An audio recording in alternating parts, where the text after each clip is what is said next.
ராதே கிருஷ்ணா. சுகமகரிஷி பகவான் ஸ்ரீ கிருஷ்ணனோட திருவதாரத்தை சொல்ல கேட்டோம். தேவகி வசுதேவரோட துதிகளையும் பகவானோட சொற்படி வசுதேவர் தங்களோட குழந்தையான பகவானை கோகுலத்தில் நந்தரோட மனைவியான பிரசவ மயக்கத்தில் இருந்த யசோதை கிட்ட வச்சுட்டு அவங்களுக்கு பிறந்த யோகமாயையை எடுத்துட்டு வந்து தேவகி பக்கத்தில் வச்சுட்டு முதல்ல மாதிரியே காலில் விலங்கை மாட்டிக்கிட்டதையும் கேட்டோம். தொடர்ந்து மகரிஷி சொல்கிறார். பரீட்சித், மதுரையம்பதியோட உள்வெளிக்கோட்டை வாசற்கதவுகள்லாம் முதல்ல மாதிரியே மூடிக்கிட்டது. அப்போ குழந்தை அலற சப்தம் கேட்டு காவற்காரர்கள் விழிச்சுக்கிட்டாங்க. உடனே அவங்க வேகமாக போய் தேவகியோட 8வது பிரசவத்தை போஜ அரசனான கம்சனுக்கு தெரிவித்தாங்க. அவன் அதைத்தானே எதிர்பார்த்து பயந்து நடுங்கிக்கிட்டு இருந்தான்.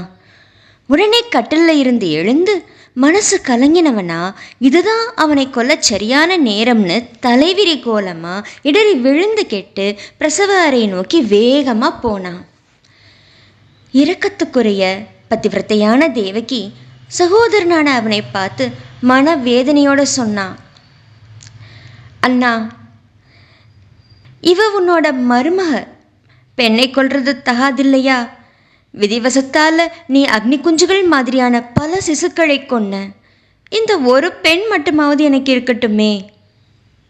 குழந்தைகளை பறிகொடுத்து கதறனா உன்னோட தங்கை இல்லையா? அண்ணா, பாக்கியமற்ற எனக்கு இந்த கடைசி குழந்தையாச்சும் தரக்கூடாதா? தன்னோட குழந்தையை கட்டி அணைச்சிக்கிட்டு ரொம்பவும் நொந்து போய் அலற தேவகி இப்படி வேண்ட துஷ்டனான அந்த கம்சன் அவளை மிரட்டி அந்த பெண் குழந்தையை அவ கையில் இருந்து பிடுங்கிக்கிட்டான். சுயநலத்தால் கல் நெஞ்சனான கம்சன் தங்கையோட அப்ப பிறந்த பெண்மகவோட கால்களை பிடிச்சு கல்லை ஓங்கி அரைஞ்சான். ஸ்ரீ விஷ்ணுவோட தங்கையான அந்த தேவி உடனே அவனோட கையில் இருந்து நழுவி ஆகாயத்தை அடைஞ்சு ஆயுதம் ஏந்தின 8 திருக்கரங்களோடு தோன்றினான். தெய்வீகமான மாலைகள், ஆடைகள், நறுமண பூச்சுக்கள், ரத்ன ஆபரணங்கள் கொண்டு வில், சூலம், பானம், கேடயம், கத்தி, சங்கு, சக்கரம், கதை இவற்றை கையில் ஏந்தி வழிபாட்டுக்குரிய பொருட்களை ஏந்தின சித்தர், சாரணர், கந்தர்வர், அப்சரசுகள், கிண்ணறர்கள், நார்கள் எல்லாம் துதிக்க அந்த தேவி இப்படி சொன்னான். மூடனே, என்னை கொல்றதுனால என்ன பலன்? உன்னை கொல்ல இருக்கிற உன்னோட பழைய எதிரி எங்கேயோ பிறந்திருக்கிறான். எளிய சிசுக்களை வீணா கொல்லாதே. இப்படி உறக்கச் சொல்லிட்டு பகவதியான யோகமாயை பூமியில் பல பேர்கள் கொண்ட பல க்ஷேத்திரங்களில் பல பேர்களோட வழிபட நின்னான். அவ சொன்னதை கேட்டு ரொம்பவும் வியப்படைஞ்ச கம்சன் தேவகியையும் வசுதேவரையும் சிறையிலிருந்து விடுவிச்சு வணக்கமாக சொன்னான். சகோதரியோட கணவரே, மந்திரை சாப்பிடுற அரக்கன் தன்னோட குழந்தையே கொல்ற மாதிரி உங்கள் குழந்தைகளை அழிச்சேனே, அந்தோ பரிதாபம். உறவினர் மற்றும் நண்பர்களை இழந்த இரக்கமில்லாத துஷ்டனானா உயிரோடு இருந்தாலும் சவத்துக்கு ஒப்பானவனே. பிரம்மஹத்தி மாதிரியான சிசுஹத்தி செஞ்சனா எந்த லோகங்களே அடைவேனோ? மனிதர்கள் மட்டும் இல்லை, தெய்வமும் போய் சொல்லுதே. அதை நம்பின பாவியானனா தங்கையோட சிசுக்களை அழிச்சேனே. நீங்கள் பெருந்தன்மையானவங்க. அந்த குழந்தைங்க தங்களோட கர்ம பலனை அனுபவிக்க வந்தவங்க. அதனால் அதை பற்றி வருத்தப்படாதீங்க. உயிர்கள் விதிக்க வசப்பட்டது. அது எப்பவுமே ஒரே இடத்துல கூடி வாழ முடியறதில்ல. பூமியில் தோன்றினது பூமியிலே மறைஞ்சிடுது. பூமியில் தோன்றின பொருட்கள் மறைஞ்சாலும் பூமி மறையாமல் இருக்கிற மாதிரி இந்த ஆத்மா மறையறதில்ல.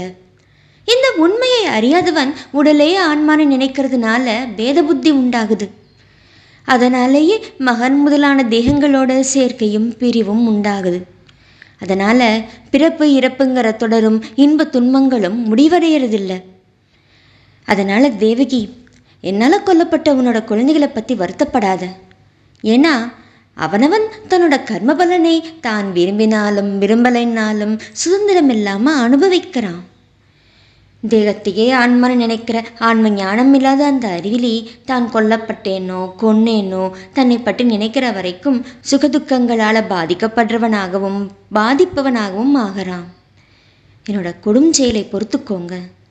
ஏன்னா சான்றோர்கள் இறங்கத்தக்கவன் கிட்ட இரக்கம் காட்டுவாங்க. இப்படி அழுதுகிட்டே சொன்ன மைத்துனனான கம்சன் தன்னோட தங்கையோட கணவன் மற்றும் தங்கையோட கால்களை பிடிச்சுக்கிட்டான். யோக மாயையோட வார்த்தையில் நம்பிக்கை கொண்ட கம்சன் தன்னோட அன்பை வெளிப்படுத்தி தேவகியையும் வசுதேவரையும் விலங்கை அவிழ்த்து விடுவிச்சான். கழிவிறக்கம் கொண்ட சகோதரனோட குற்றத்தை பொறுத்து தேவகி கோபத்தை விட்டா. இதை பார்த்த வசுதேவரும் சிரிச்சுக்கிட்டே அவன்கிட்ட சொன்னார், கம்சா, நீ பெருந்தன்மை உள்ளவன். உடல் பற்று உள்ளவங்க பற்றி நீ சொன்னது அத்தனையும் அப்படியே தான். தான் பிறன்கிற வேற்றுமை உணர்வும் அகங்காரமும் அறியாமையால் விளையிறது.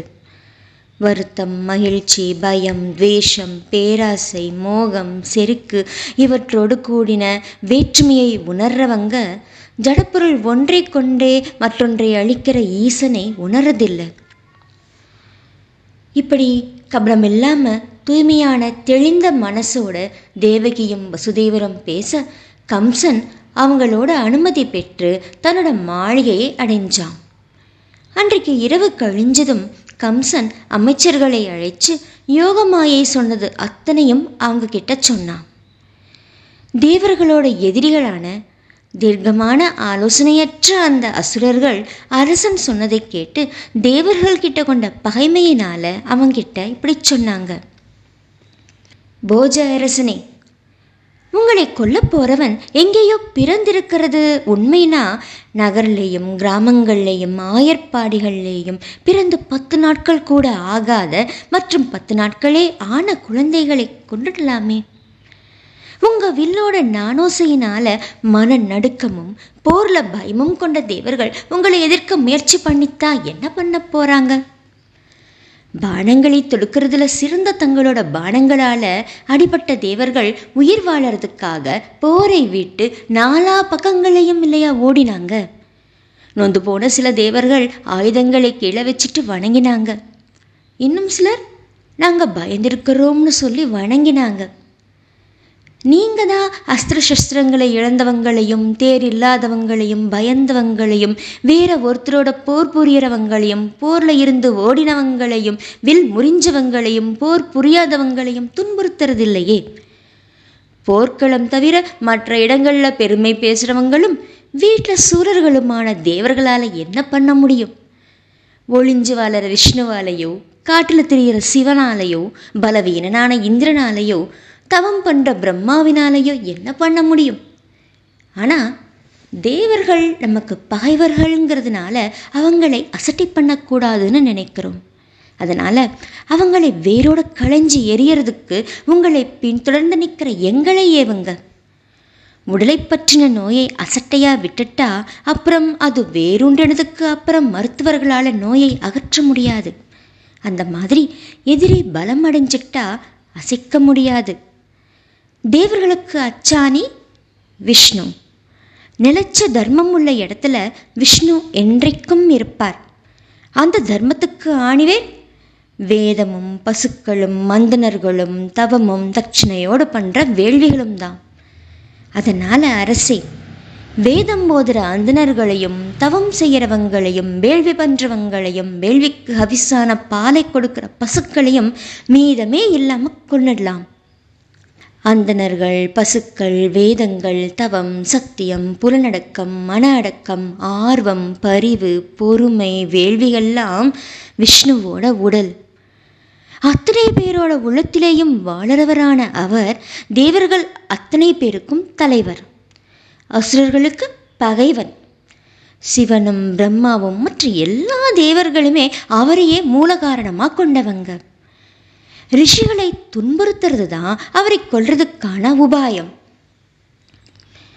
சுகமக ரிஷி சொல்றார், இப்படி கெட்ட மந்திரிகளோட ஆலோசனை பண்ணின தீய புத்தி கொண்ட கம்சன் காலனோட கயிற்றில் கட்டுண்டு தன்னோட உயிரை காப்பாற்றுற ஆசையில் அந்தணர்களை கொல்றது தான் தனக்கு ஹிதம்னு நினைச்சான்.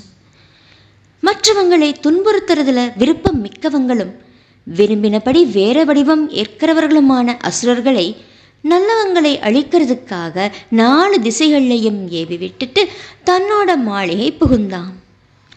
அவங்க இயல்பாவே ரஜோகுணம் மிக்கவங்க, மேலும் தமோ குணத்தினால அறிவு மழுங்கினவங்க. மரணத்தையும் நெருங்கிட்ட அவங்க நல்லவங்களுக்கு துரோகம் பண்ண ஆரம்பிச்சாங்க. பெரியவங்க கிட்ட பகைமை கொண்டு அவங்களை அவமதிக்கிறதுங்கிற ஒரு குற்றமே ஒருத்தனோட ஆயுள், செல்வம், புகழ், தர்மம், புண்ணிய லோகங்கள், நற்பயன், உயர்வுகள்ங்கிற அத்தனையுமே அழிச்சிடுது. ஸ்ரீமத் பாகவத மகாபுராணம் தசமஸ்கந்தத்தோட முற்பகுதியில் 4வது அத்தியாயம் முற்றிற்று. சர்வம் கிருஷ்ணார்ப்பணம்.